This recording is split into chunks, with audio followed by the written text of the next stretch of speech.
Всем привет, меня зовут Паша, и на этом канале мы говорим, обсуждаем музыку. Вышел новый альбом Найла Хорана под названием The Show, и, конечно же, я не могу его оставить без рецензии. У меня все как обычно и стандартно, я уже послушал альбом 2 раза, потому что у меня новозеландский Spotify, и у меня есть возможность немножко заранее все послушать, чем у вас. Естественно, альбом выходит 9 июня в полночь по любому вашему времени, или, возможно, уже вышел, если вы смотрите ролик чуть-чуть позже. Как всегда, я хочу поговорить немного про альбом, про песни, что получилось хорошо, что получилось плохо, выставить оценку, все стандартно. Давайте переходить к ревью. Итак, попытка номер 3, наверное, так нужно назвать этот альбом, потому что это третий студийный альбом Найла Хорана после того, как закончился путь группы One Direction. И что касаемо Найла Хорана, этот путь был лично для меня очень удивительным, но при этом довольно таким сложным в плане поворотов, потому что, скажу честно, я это уже не раз говорил, мне всегда казалось, что у Найла меньше всего шансов на сольную карьеру среди всех выпускников группы One Direction. Мне казалось, что он уедет себе куда-то в Ирландию, будет играть в гольф, хорошо проводить время, и больше мы о нем ничего не услышим. Но так не случилось, и я рад, что я ошибался, потому что на данный момент я бы сказал, что Найл Хоран второй в списке по успеху, по работоспособности среди всех выпускников Ван Ди, естественно, после Гарри Стайлза. И его первые 2 альбома — это было такое интересное путешествие, скажем так. Я чуть подробнее вернусь к этому ближе к концу, когда буду делать выводы нового альбома, чтобы красиво их сопоставить. Но в целом этот альбом был очень важен для Найла, потому что он мог стать таким немножко переломным моментом. То есть вот сможет он что-то сделать и продлить свое существование в индустрии или нет. Поэтому, что касаемо альбома The Show, ставки были довольно высоки, мне кажется, и лично для него, для его фан-базы и в целом для его такого возможного места в индустрии. И что мы получили? Довольно емкий, очень краткий альбом, 10 композиций, такая, наверное, современная классика, когда ты пытаешься сделать что-то не длинное, но приятное, рассказать какую-то историю. В целом это сработало нормально. И что у нас получилось по песням? Открывает альбом трек Heaven, это лид-сингл. Интересный выбор, когда первая же песня — это главный сингл. Я писал письменное ревью на эту композицию, как только она вышла. Если вдруг кто-то не знает, рассказываю. У меня есть телеграм-канал Showbiz, где новости, мы что-то там обсуждаем, общаемся. И у меня есть отдельный телеграм-канал, я его недавно завел. Он называется просто «Мои письменные ревью». Можете по ссылке перейти посмотреть. Там много моих ревью на какие-то песни, альбомы, синглы, которые, естественно, я в видеоформате не хочу выпускать, поэтому если интересно, можете почитать. Там только ревью, ничего больше. Ни одного лишнего поста, только письменные ревью, то есть такое дополнение к моему контенту. И говоря о дополнении к моему контенту, у меня появился Boosty, у меня появилась спонсорская подписка на YouTube, что вам удобнее можете выбирать. Рекомендую Boosty, он оказался удобнее намного.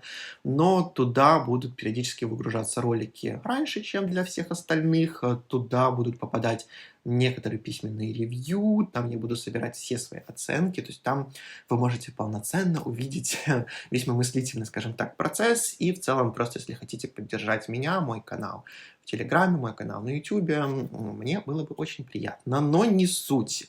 Значит, песня Heaven изначально мне показалась немного какой-то сжатой, немножко недоделанной, и тут сработало время, потому что сейчас песня, мне кажется, очень даже хорошая, она раскрылась, она расслушалась, и, наверное, с наступлением лета как будто бы обрела вторую жизнь. Теперь она мне действительно нравится, кажется интересной, очень даже неплохой, и в целом, как лид-сингл, она себя показала довольно неплохо. И уже со второй песни, которая «If You Leave Me», понятно, что альбом двигается в сторону очень такого объективного ретро-вайба осовремененного. Это не новое что-то, мы такое уже слышали много раз. Найл такого не делал, поэтому это, конечно, интересно. И в какой-то момент, наверное, думается, что вот уже как бы поезд ушел, уже все давно это сделали, но на самом деле нет, потому что, опять же, песня звучит нормально.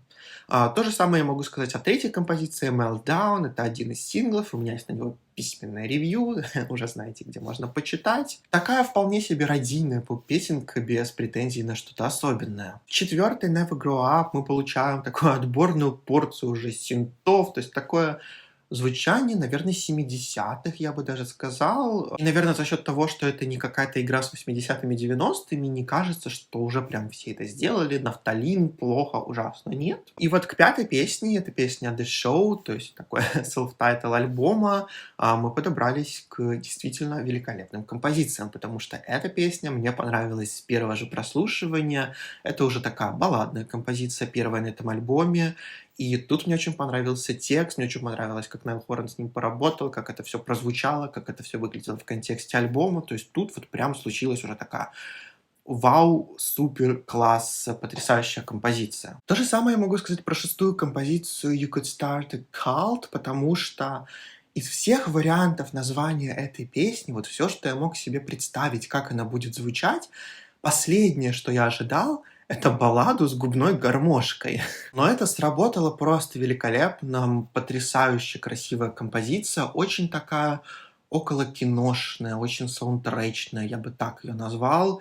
И за счет того, что альбом в целом такой достаточно киношный за счет своего ретро-вайба, это работает на 100%. Седьмая Save My Life вполне себе такой достойный поп-бэнгер, скажем так, то есть опять же с таким ретро-закосом, современный, звучит неплохо, наверное, на радио это вполне хорошо бы зашло. А вот восьмая On a Night Like Tonight, наверное, первый раз, когда мне не понравилась песня совсем, вот в этом порядке, с этим звучанием, она мне показалась какой-то слишком простой, недоделанной, неинтересной, что ли, вот как будто какой-то саунд-дизайн тут был, ну, немножко на отвали, то есть вот хотелось чего-то более замудренного, чего-то поинтереснее, а она такая супер простая, супер базовая, и как будто вот к уже восьмой песне, уже как бы ближе к концу альбома, она не совсем работает. Девятая композиция Science тоже вполне себе такая милая баллада. Наверное, я бы сказал так, что мне не хватило в ней какого-то надрыва,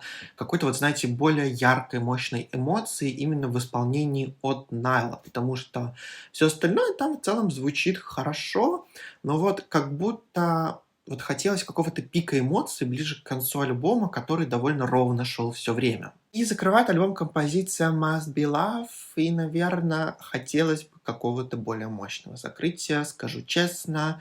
Песня мне показалась простоватой, как для финала, как будто можно было бы их местами с Science поменять, что ли, потому что заканчивать композиции, в которой настолько простой, легкий, незамысловатый припев, ну, спорно, конечно. Я, наверное, понимаю, что они хотели этим добиться, чтобы как бы вот закрывалась Heaven и заканчивалась песней Must Be Love тоже такой попроще, но как будто бы это немножко отняло у альбома глубины. И на этом, собственно, все. Альбом The Show закончился. Он довольно короткий, слушается быстро и приятно, но давайте переходить к выводам. Итак, я обещал в начале ролика вернуться к первым двум студийникам Найла Хорана и запечатать все новым.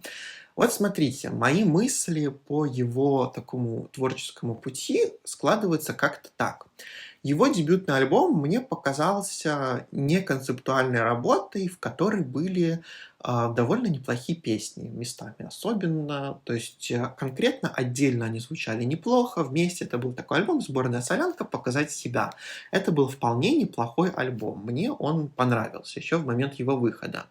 Потом Найл Хоран выпустил Sophomore, это второй его альбом Heartbreak Weather.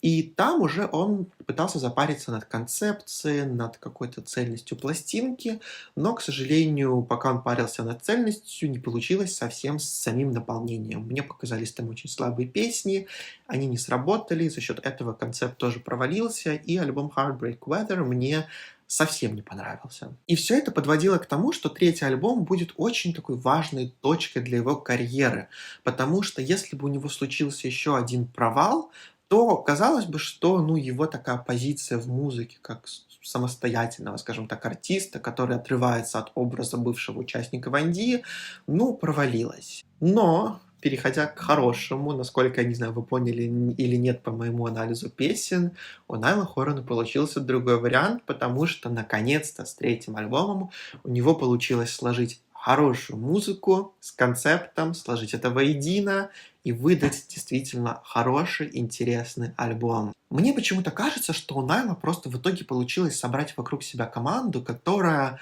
очень так ненавязчиво, очень правильно, но настойчиво подталкивала его к нужному материалу, к нужным идеям и к тому, как вообще складывается концептуально, но при этом довольно попсовая и всем понятная пластинка. Я, конечно, не могу не отделаться от того, что в каком-то плане музыкально это очень похоже на то, что делает Гарри Стайлз, и я уверен, что Найл в целом им вдохновлялся в какой-то степени. Ничего плохого в этом нет, но, наверное, не отметить такое нельзя. Сам альбом, пусть и не идеален, и у него там не получилось 10 идеальных композиций сложить, все выполировать до конца, все равно альбом кажется крепким, он кажется интересным, его очень приятно слушать, он тебе не надоедает.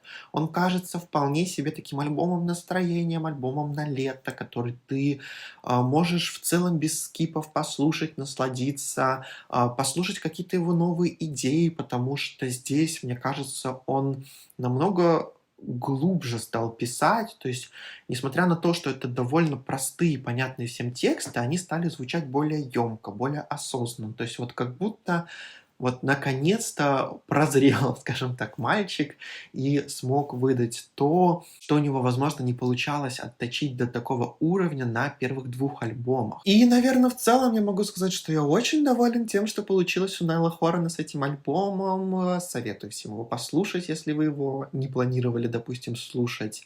И что касаемо оценки, я хочу поставить альбому Найла Хорана The Show 7,2 из 10. Поздравляю его с тем, что у него наконец-то получилось. Ну и, конечно же, жду ваши комментарии, как вам новый альбом Найла Хорана. Если еще вдруг не слушали, то обязательно вернитесь потом, напишите мне комментарии. Не забудьте поддержать ролик лайком. Давайте вообще общаться, обсуждать, как вам, что вам. Мне, как всегда, очень интересно почитать ваше мнение. А у меня на сегодня все. Всем спасибо за просмотр. Всем пока.